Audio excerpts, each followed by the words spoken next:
এখানে মাংস নিয়েছি আমি 20 কেজি মাংস নিয়েছি, কোরবানির মাংস। আর মাংসগুলোকে ভালো করে ধুয়ে পানি ঝরিয়ে আমি তুলে নিচ্ছি বড় একটা হাঁড়িতে মাংসটা রান্না করার জন্য।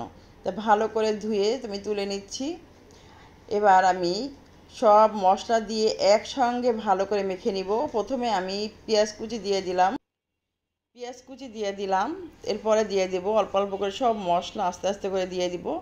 এরপরে দিয়ে দিচ্ছি আমি আদা বাটা। প্রথমে আমি আদা বাটা দিয়ে দিলাম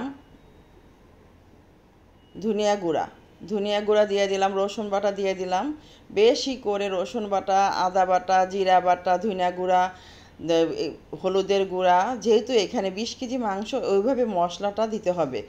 হলুদের গুঁড়া দেওয়ার পরে আমি মরিচের গুঁড়া দিয়ে দিচ্ছি, লাল মরিচের গুঁড়া দেওয়ার পরে এইবারে দিয়ে দিচ্ছি লবণ, পরিমাণ মতো লবণ দিয়ে দিচ্ছি গরম মশলা, তেজপাতা, এলাচ, দারচিনি, লং সব একসঙ্গে দিয়ে আমি ভালো করে আরও বেশি করে সরিষার তেল দিয়ে দিলাম আমি সয়াবিন তেল দিয়ে ভালো করে হাত দিয়ে উপর নিচ করে ভালো করে কিছুক্ষণ মাংসটাকে হাতেই মেখে নিব।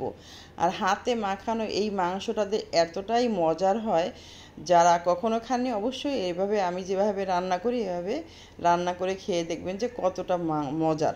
আর যেহেতু কোরবানির মাংস বললে তো কোনো কথাই নেই, কোরবানির মাংস স্পেশাল বেশি মজা। তা আমার মাখানো হয়ে গেছে, আমি সামান্য একটু হাত ধুয়ে পানি দিয়ে দিচ্ছি, অল্প পরিমাণ পানি, আর পানির দরকার নেই।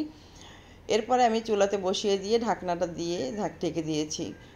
প্রায় 20 মিনিট পর ঢাকনাটা তুলে দেখি যে আমার মাংসটা কিন্তু একদমই পানি বের হয়ে গেছে, আর ওগুলো উপর থেকে কিন্তু তেল উঠে আসছে। পানি কিন্তু একদমই দেইনি, শুধু হাতটা ধুয়ে একটু পানি দিয়েছিলাম সামান্য। এই আর মাংসে যেই পানি ছিল সেটা থেকেই কিন্তু এটা সিদ্ধ হয়ে যাবে।